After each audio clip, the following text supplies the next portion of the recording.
So, and I started off in October, and my first podcast also was in October. So, I created a whole teaser video that I'm starting off with podcasting. And luckily, I got a lot of my friends, a lot of people who I did not even know they supported me. And then slowly, I started, growing my own channel because I want to give this message out that corporate world is not everything. Your job is not going to be staying forever. People forget you. You are replaceable no matter what your role is. So you need to start off something of your own that is going to be having recognition. So, now when I go to any job interviews and all of that, and recruiters ask me, what do I want to be in the next 5 years? Coming back to the same question, I say that whenever I'm on my deathbed or whenever I have retired, I want my children to know me as a mindful marketing girly. I want them to know that, their mother had a podcasting channel because I cannot tell them I was an employee in a company, XYZ company. They cannot go and check what I was doing, but they can go onto YouTube and they can see me after I die. So that's something that I really look up to. Before we dive into today's episode, please hit that subscribe button. Your support helps us grow and inspire more people on their journeys. Thank you. Hello, Aiman. Thank you for joining us today and welcome to the show. Thank you. Thank you, Thomas. It's wonderful being here. So, Aiman, for those who don't know you, can you please introduce yourself? Okay, so I am known as the Mindful Marketing Girly on LinkedIn. So I started off my podcast channel 6 to 7 months before. And at that time, I did not know if it's going to work out or not.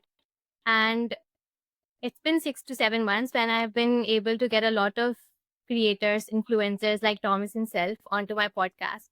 And I basically talk about marketing and personal branding. So I do podcasts on that, but at the same time, I'm also working on LinkedIn for my personal branding as well. So I've recently started to mentor and provide services of personal branding to founders as well. So my podcast is slowly becoming into a business as well. So that's about me right now. How many episodes have you produced with your podcast? There are 17, but they're going to be 20 because some are in the pipeline as well. Because I'm not sure if you noticed, but there is like this saying or statistic that the majority or many of people who start podcasts, they give up after, I don't know how many, it's like 6 or 8 or 11 episodes. So then I often see people putting like into their taglines that they are top 1% podcasters or something like that. But then if you know the context, it's actually not that hard to be top 1% if you continue producing episodes. So just about to show some context that well done, keep going, because as I know what it's like, I always appreciate and admire anyone who keeps producing the podcast. So I hope you stick with that. Thank you. Thank you. Actually, a lot of people do write top 1%, and they also mention their follower count and all of that. But I personally do not like that because you don't know where life takes you, like I might stop podcasting in the future. There's no guarantee that I'll continue it. So it all depends how you market yourself on LinkedIn as well. That is very true. And Ayman, can we discuss a bit more about your background? Because as we discussed just before the recording, you are originally from Pakistan, but you now live in Dubai. So can you tell us more, such as, for example, what did you study? How did you get into marketing and how you started to become interested in this? So I've basically studied from Pakistan, Zabist. I've done my bachelor's and my master's also from Zabist, and I've been a gold medalist over there.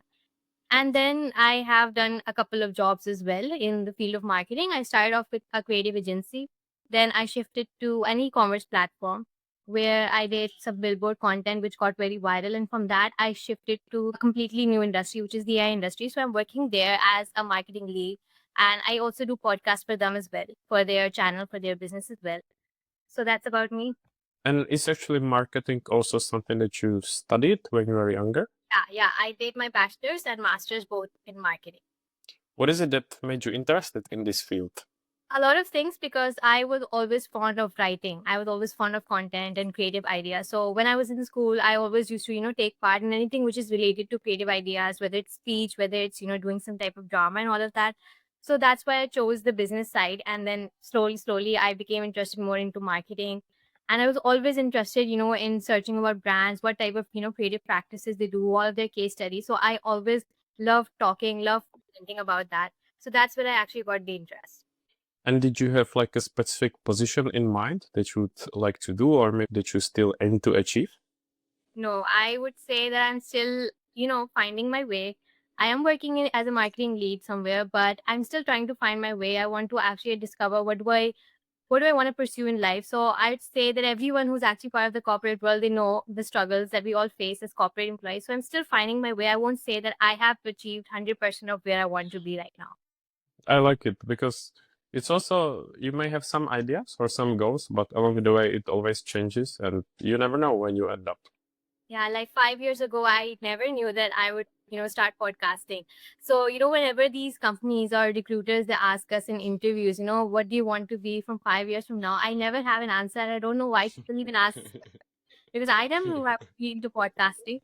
So it's very weird. Like, you don't know the next day what are you going to be. You don't know if you're going to even be alive. So I really, really hate this question when, recruiters ask us, what do you want to be? And like, That is true. And sometimes I ask like a similar question on a podcast, not where you see yourself in 5 years, but I like to ask people like about their ambitions or goals or just what they are pursuing. But sometimes it makes me also feel like that I'm asking questions and it makes them feel like interview. So I understand what you are saying.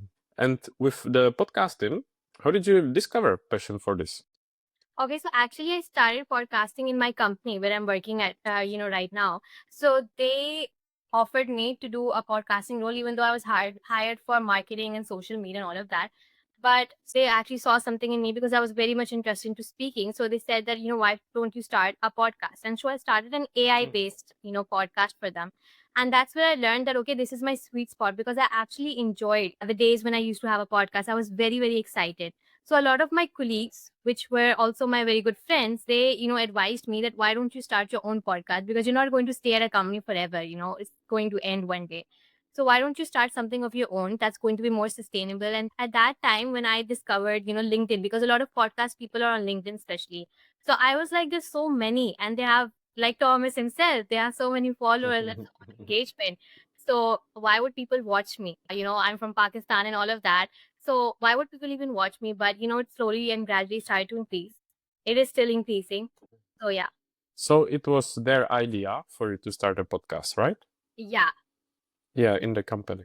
And when they told you, what did you feel like? Were you excited or scared or a mix of both? Yeah, I was excited because I always wanted to, be on camera, be the forefront of any brand. So it was very exciting for me. But I won't say that that was that much exciting as compared to mindful marketing because that is my own brainchild. So I'm very much excited because I'm doing both of the podcasts, side by side. So I really, really enjoy mindful marketing because, it's all about something that I am interested in, like marketing. It's all about personal branding. So I enjoy that more as compared to, doing it for someone else. I was actually about to ask you if you still continue producing the previous one. So it means that you are working on both podcasts. Yeah, yeah, I'm working on board. And the one for the company is about AI. Yeah, it's all yeah. But it's actually quite interesting topic as well because as we know, you can see on LinkedIn like pretty much daily some breaking news and stuff like that. So I can imagine it's both very valuable for you so that you learn stuff, but at the same time, I guess like preparing and doing the research for such a podcast, it takes some time too. Yeah, it takes some time because I don't have background in AI, but I have learned a lot because I'm also part of the AI industry. So I've learned a lot about vibe coding and all of that. So it is interesting. And is it actually like the topic that interests you, or is it just because of you have to like because of the company and the podcast? Honestly, AI is actually very much relevant. So I've learned a lot. All of my podcasting skills have actually come from the company itself because, I learned video editing, how to speak online and all of that. All of my skills actually came from there. And plus, I learned a lot about AI as well. So I really enjoy that as well. What are your main sources of information when it comes to AI? Because it's quite challenging to keep up to date. So where do you go for information? I just, scroll on social media. There's a lot of, LinkedIn influencers. Every other person is actually talking about AI. A lot of my friends themselves are in the AI industry. So yeah, I do attend a little bit of webinars. Again, I do podcasting, so I learn a lot from that as well. Then there's social media, there's LinkedIn, so many bunch of carousels. I think there's a lot of AI overload as well online. So it's very hard to actually keep up with everything. Like just yesterday, GPT-5 came, so there are a million posts of GPT-5 on LinkedIn. That's the only thing I'm seeing from yesterday. Yeah, so there are a lot of ways to actually gain. You can watch YouTube videos. Like we are just learning, in our company how to use n how to use byte coding. So we're learning that from YouTube. There's a lot of courses online. So yeah, it's very easy to actually learn AI with social media and all. That is a good point, and I was just about to mention, you said release of ChatGPT. You know when it goes out that the whole day you will see breaking news, and everyone sharing the latest information. But I think at the same time, it's of course exciting topic, something that resonates, is going to be relevant. Yeah. So I think there are also many people who probably post about it just because it's like a trendy topic, and I think, let's be honest, it helps you to grow faster. So it's really important to find the best sources. But as you said, there are some amazing curators. So I think it's the fastest and probably the best source of information if you just find someone you trust. Yeah, that's true. But I'd also like to add that I've seen a lot of people repurposing other people's content, and it's all about AI. Even I, the first carousels that I made were also about AI. But I slowly realized that this is not, what I want to be. This is not in what I want to be recognized for. So you have to understand that, just posting about something that's trending because AI is trending, that's not how it's supposed to be. You have to find out what you're good at, and there's a lot of areas in AI that people have not explored yet. So there's a lot of things like geo is actually very trending right now, and a lot of people have not explored it. So you have to find out, what's your niche, what's your sweet spot, not just actually repurpose content that other people are already making. I think so too, because if you post about it just because it's trendy, it's going to confuse your audience. And if you then post about something else, like what are you going to be remembered for? It's not going to really make sense. So I think it's important, like, to sort out what's your positioning and what you're going to post about. That's right. Do you want to mention like some people that you like to follow when it comes to AI on LinkedIn for inspiration? Okay, so there's a very good friend of mine, Mohammed Sameed. So he's in Dubai. So he posts a lot about AI, and I personally have talked to him as well, and he's taught a lot about AI to me as well. For those people who are actually non-tech, there's Ava K Pen also, who's very popular. He also talks about AI as well. So I like him as well, and there are a lot of creators online, who are actually speaking about AI.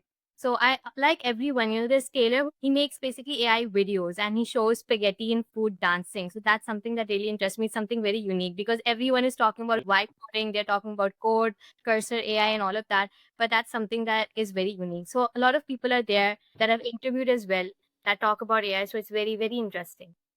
Yeah. And speaking of AI, what are some of the tools that you use? I'm using Notion, so that's also one. Then I'm also using Replit to make different type of apps. So Replit is very easy for those people like me who are actually non-tech and they're part of the marketing industry. So it's very easy for automating anything as well.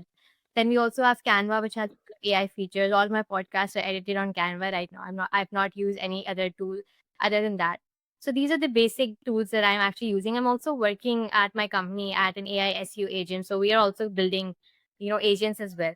So that's something that we That sounds really cool. And what's your favorite LLM? everyone's favorite LLM is ChatGPT. So mine is ChatGPT. So I also like using Claude. I think Claude is much better when it comes to LinkedIn, especially. So giving ideas on that. So Claude is very good. But if you want to vent and you want to scold someone, then ChatGPT is obviously the. Yeah. Yeah, that's my favorite too. And you mentioned it before, like when you started with LinkedIn. So was it actually the reason for you to start LinkedIn, or did you already have it before, just not using that? Okay, so I basically started off in October. So I was going through a rough patch back in October at that time for all the personal reasons or anything. So I was actually very, very, I was not active on LinkedIn ever. Even when I started my podcast for my company, I was not active on LinkedIn. I was reaching out to people, I was doing podcasts, but I was not actually marketing it on my own LinkedIn. I was never, ever interested on LinkedIn. I'm actually a very much an introvert, so I do not like posting about my life or anything on social media. And LinkedIn is the only public platform that I have. I'm not publicly available on any other platform because I am an introvert, right? So for me, if you ask me 1 year back, I would never imagine that I would be on a podcast.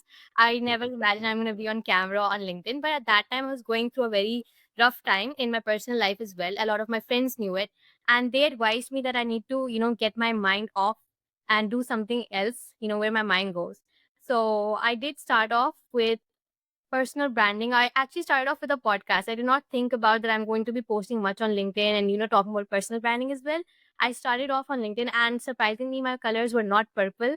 It was actually the like light brown and light green color because it was a free template which was available on Canva. And I was like, I just want to post. So I started with that. And a lot of people, I'm sure they don't know it because now I'm recognized for the color purple. I'm trying to think if I remember, but I think I do not remember. I did not get any likes even. I remember the first carousel that I posted in these two colors. I got 3 likes. One was my own, and two of them were my friends. So yeah, so I'm sure no one knows about it. So I started off in October, and my first podcast also was in October. So I created a whole teaser a video on that. That I'm starting off with podcasting, and luckily I got a lot of my friends, a lot of people who I did not even know they supported me. And then slowly I started growing my own channel because I want to give this message out that corporate world is not everything. Your job is not going to be staying forever. People forget you. You are replaceable no matter what your role is. So you need to start off something of your own that is going to be having recognition. So now when I go to any job interviews and all of that, and people ask me, recruiters ask me, what do I want to be in the next 5 years, coming back to the same question, I say that whenever I'm on my deathbed or whenever I have, retired, I want my children to know me as a mindful marketing girly. I want them to know that, their mother had a podcasting channel because I cannot tell them I was an employee in a company, XYZ company. They cannot go and check what I was doing, but they can go over Yeah. to YouTube and they can see me, after I die. So that's something that I really look up to. I really like it. It's great reasoning, and I can only agree with you. I was just a bit surprised. You said that you were introvert and didn't really have any social media, but at the Yeah. same time, before you were someone who wanted to be creative, write, and not afraid to record yourself on the video. So I'm a bit surprised, but at the same time, I think it's great because people are, of course, often scared to record themselves, put themselves out there. I'm not going to lie, I felt the same, but you started, you put yourself out there, and you started podcasting and videos right away. Yeah. So a lot of people have this misconception that what are actually introverts. Introverts are not people who cannot publicly speak or they cannot be on camera. Introverts are people who actually, if you talk to a lot of people, you start getting drained. And that is me. I get drained if I talk to a lot of people. I even wrote it on LinkedIn that, I'm having social anxiety, so I'm not doing podcasting anymore. So it does happen. It does take over me one or two times. But yeah, we can speak, we can have a public platform, we can speak on camera. So it's very much easy. Yeah, that's a good point. Have you got any advice for people who are afraid to start with the video or maybe even podcasting or put themselves out there on social media? So the first time is always going to be very scary because I did start off in October, but I was told by many people to actually start, my personal channel or, start podcasting as well. And I also thought, that I should have something of my own, but I was procrastinating for, I guess, 3 months. So it took me 3 months to actually start my first podcast episode in October. So the first time is always going to be, you're always going to overthink, you're always going to be scared, but you have to at least take a step. Once you take that step and once you start, everything is going to be easy. Trust I remember as well when I was starting out, I was thinking, how am I going to, I don't know, do intro? Should I use music? How long is it going to be? And this and that. But it's really not a big deal. Just do something, improve over time, get it out there, and don't overthink it. that's right. And then when you joined LinkedIn, did you have any kind of strategy in mind or some kind of plan, or did you go there, started posting, and started improving over time? The first time I posted, one of my friend told me that, you should like, I was actually thinking about, I don't look good on camera, or maybe, I used to think a lot. I'm sure everyone thinks about that the first time that they're posting, or even if I'm posting a carousel, I think that, it's not perfect. Maybe people are not going to like it. But, a friend said this to me, and it's actually very funny that no one is noticing you because no one knows you. So no one's going to actually notice you, even if you make a mistake, even if you don't look good on camera, even if you are not making a good carousel, or even if there's a lot of spelling mistakes in your carousel, no one is watching you because no one knows you. So that is very important to keep in mind. I know it's funny, but in the first time, no one knows you. So you can make as many mistakes as you want. And honestly, my carousels still have so many mistakes. I sometimes you repeat a slide. I sometimes have mistakes. So that is totally normal.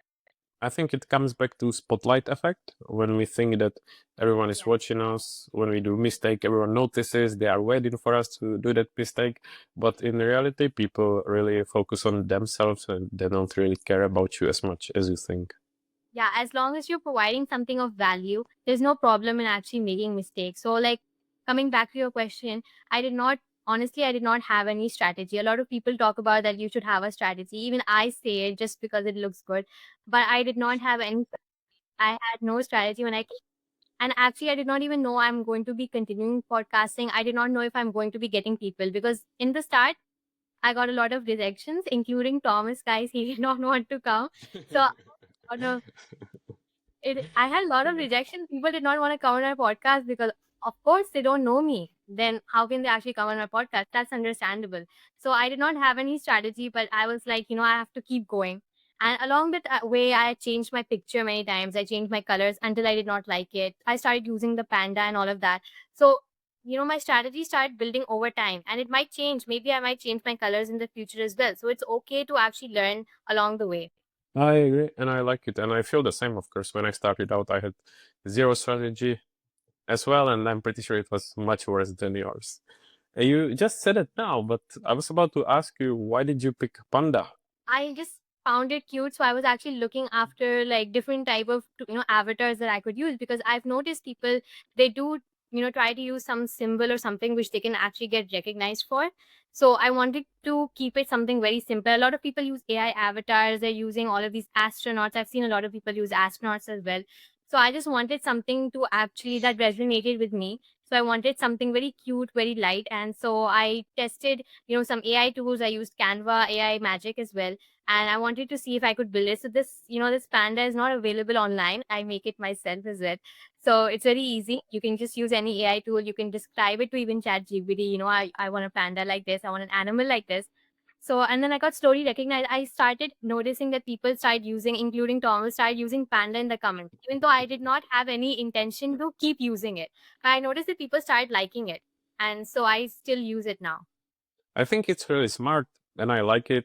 That's, as you said, something that I kind of remember before, or that comes to my mind. I think it's kind of like a quirky way how to, I don't know, how to connect, how to comment. So for me, it's really smart and interesting. But do you call like this panda or your symbol any name, or is it just panda? No, he's just Mr. Panda. Kung Fu Panda. You need to come up with a cool name. Yeah. And before, when you changed your branding, what was the reason behind picking the purple or kind of pink? I guess it's more purple, right? Yeah, it's purple.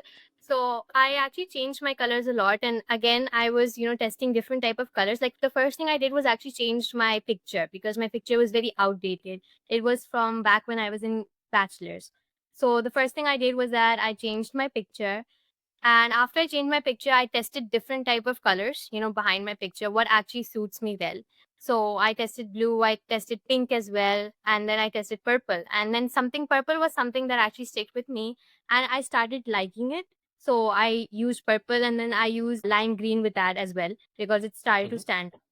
So yeah, I did test different colors, but something that felt more like me because honestly, social media can cause burnout. It can actually because you're posting all the time, you're seeing so many creators online. So you have to make sure that at least your profile is something that resonates with you and that you like. Otherwise, you're just going to get bored very quickly. It's a very good point. And I also like what you said that if you pick the color and for some reason you don't like it, don't be afraid to change it because Yeah. ultimately it's your branding, your color, something that you should like. And you can change it now and maybe like in several years in the future no one remembers or no one notices, so it's not a big deal. Yeah, so actually, I did change my color in the middle because we were going through a campaign in my company. So I changed my logo and I changed my color as well and my picture as well. So a lot of people they forgot me. I was commenting, but I was not even getting replies to the comment like big pages. And then I realized that people are not recognizing me. So then I realized, oh, so it's the color purple. It's not my name. People will forget my name, but they still remember the DP and the color that I have. And my impressions also fell that time. I just noticed that people do not recognize me. It's actually a good point when, because you get used to it, you engage with someone like on the daily basis or regularly, and you don't really like read the name. You see the picture and instantly that person comes to your mind. So when there is someone who changes picture or something, or even just background, I'm like, wait, something is different here. Yeah. But after some time, of course, you get used to it and it's not a big deal. Yeah. Are you struggling to stay consistent on LinkedIn? FenPost helps you create high quality posts in minutes, so you can write faster, show up more, and stress way less. Built by creators for creators. Is the easiest way to grow your presence without burning out. Try it free at FenPost.com. And a big question, Aiman, something that is maybe a bit annoying question, and I'm sure that many people ask you, but I just have to ask, is when people ask you, for example, in the DMs for LinkedIn advice, for any advice how to grow or tips, what is it that you answer, or like one type of advice that you would tell people?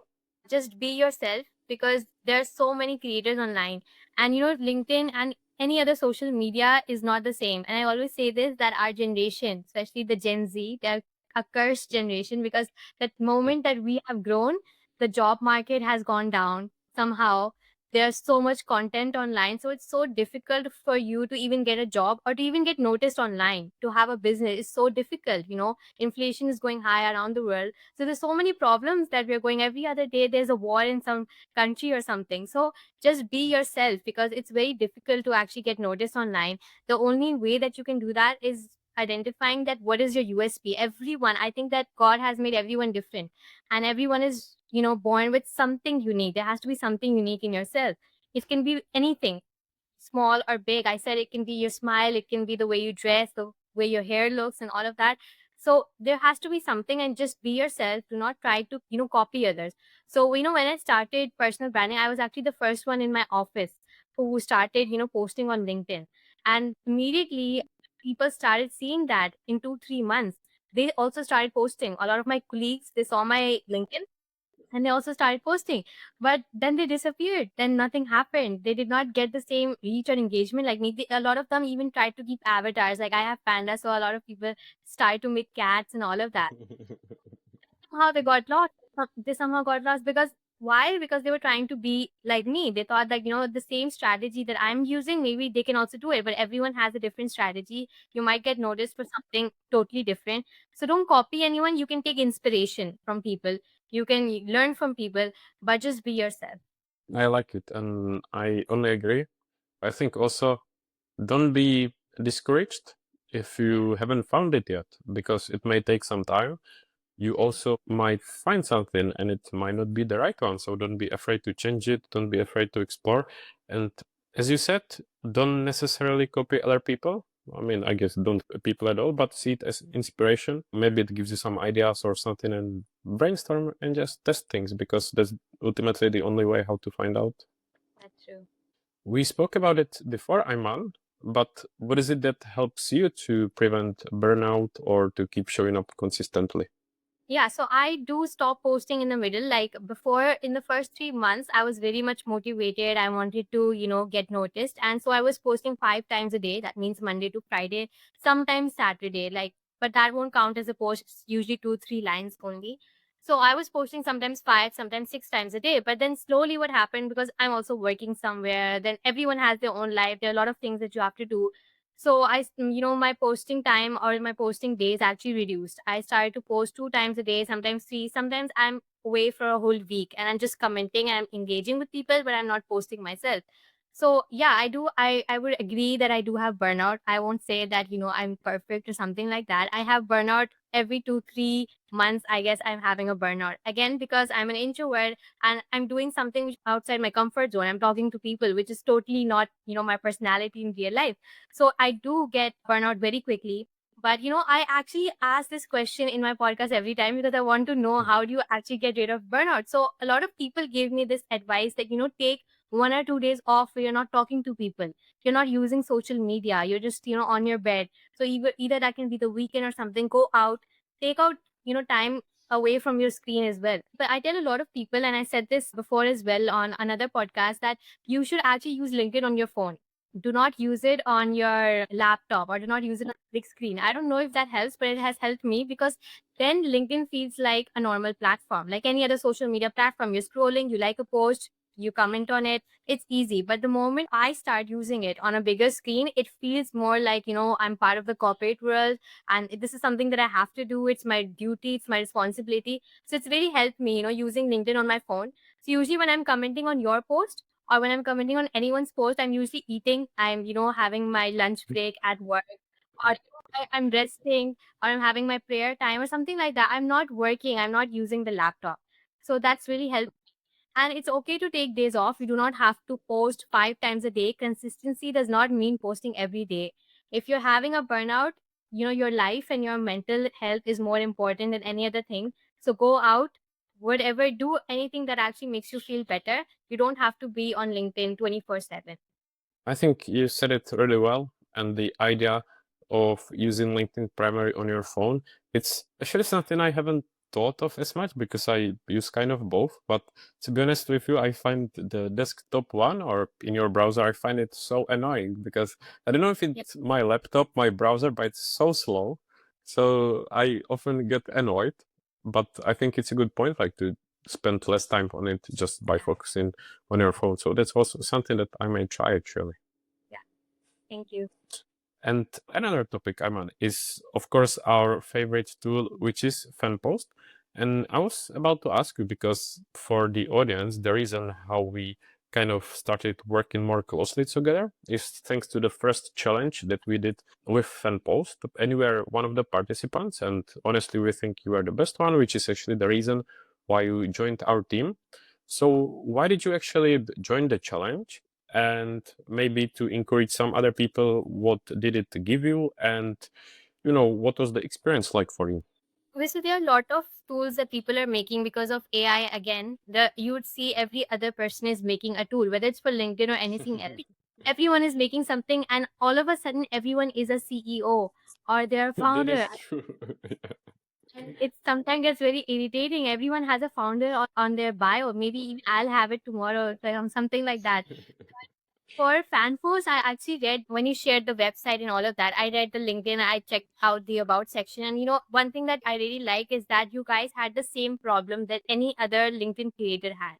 So that I really like, because it's not something that, you created a tool because, everyone is making it. So you guys also made it. But I really like the idea that, what are the pain points of people who are actually posting online, because I go through the same thing every day. I run out of ideas, then I have burnout as well. We have less amount of time because, not everyone is just, posting on LinkedIn. Everyone has a life, someone is working, and we don't have time. So basically I really like that idea, and that's why I actually joined the challenge, and now I'm also part of the team. So Thank you. I'm, of course, really happy to hear that.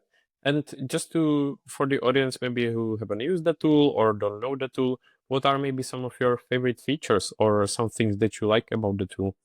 okay, so anyone who actually follows me knows that I make a lot of mistakes in my carousels, in my captions, because I'm always just running late. I'm always, running out of time because I'm working as well. So that's a major issue that I face, that I make a lot of mistakes, and because I just want to do it fast. And I'm very bad at formatting. Like my drawing and my formatting from childhood is the worst. So FanPost, really, the caption part, of FanPost, I really love it, because I just give it my carousel and it just gives me the perfectly formatted caption. I can change the, brand tone, I can change the way I write, but the formatting is something that really attracted me.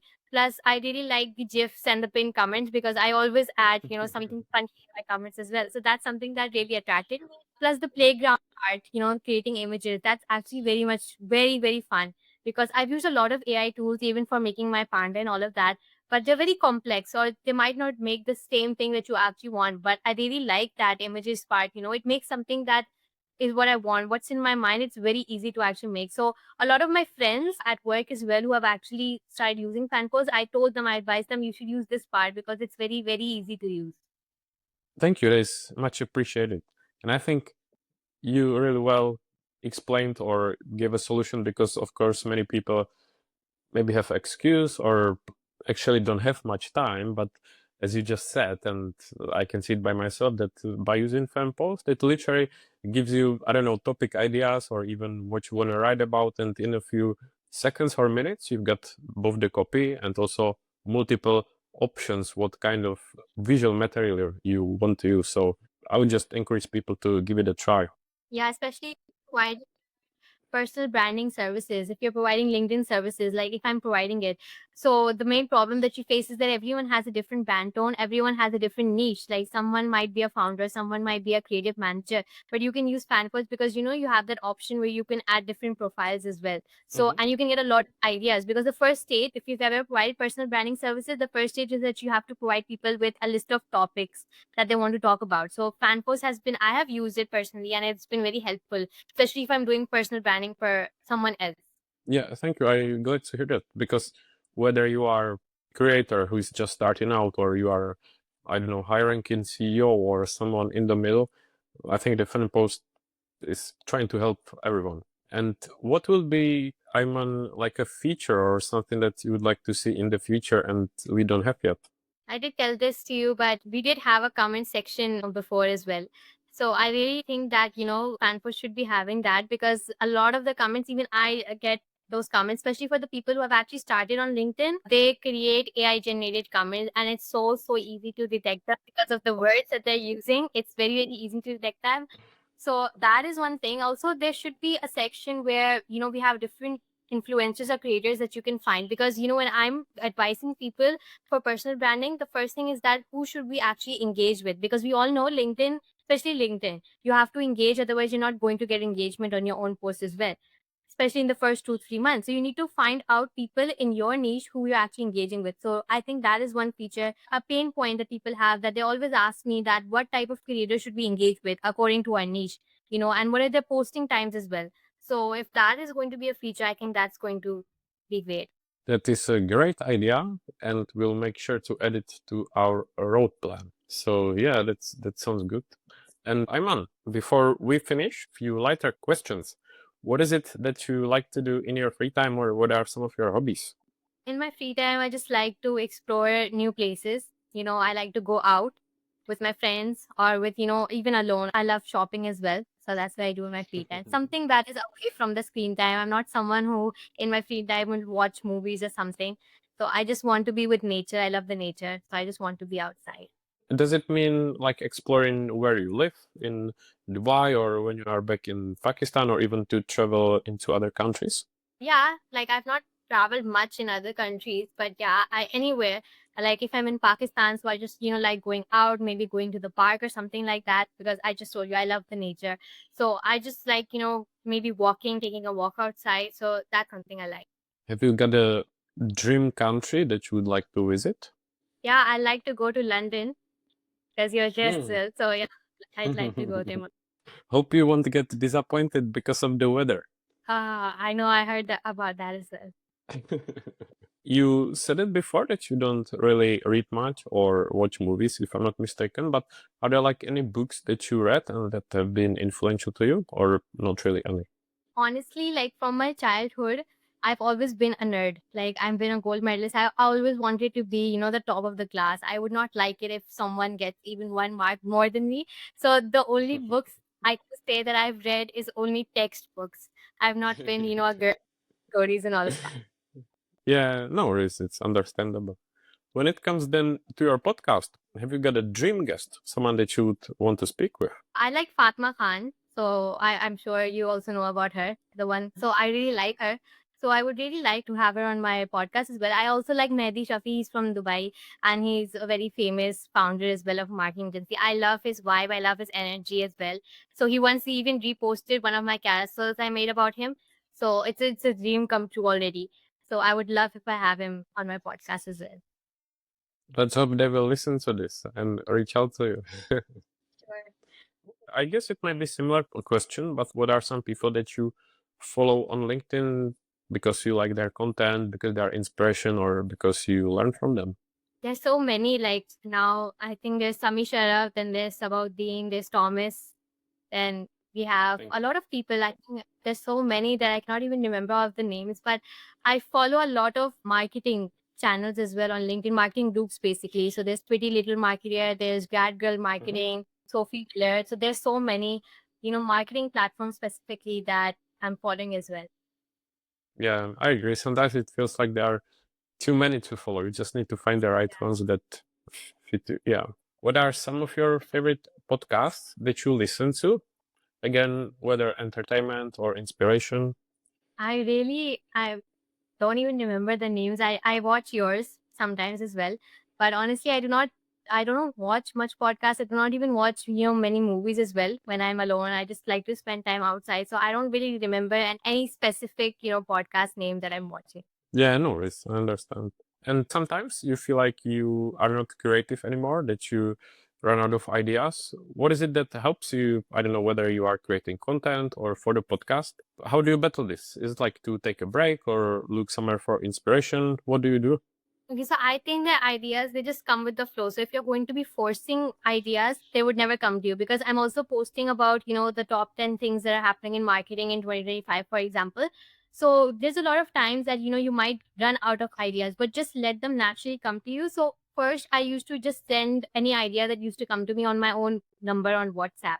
But then I started losing those. There's a lot of things that you're sending yourself on WhatsApp. So I started losing those ideas, and ultimately I forget. Like, I have a forgetting habit. I forget everything. So that was Me something that too. I got.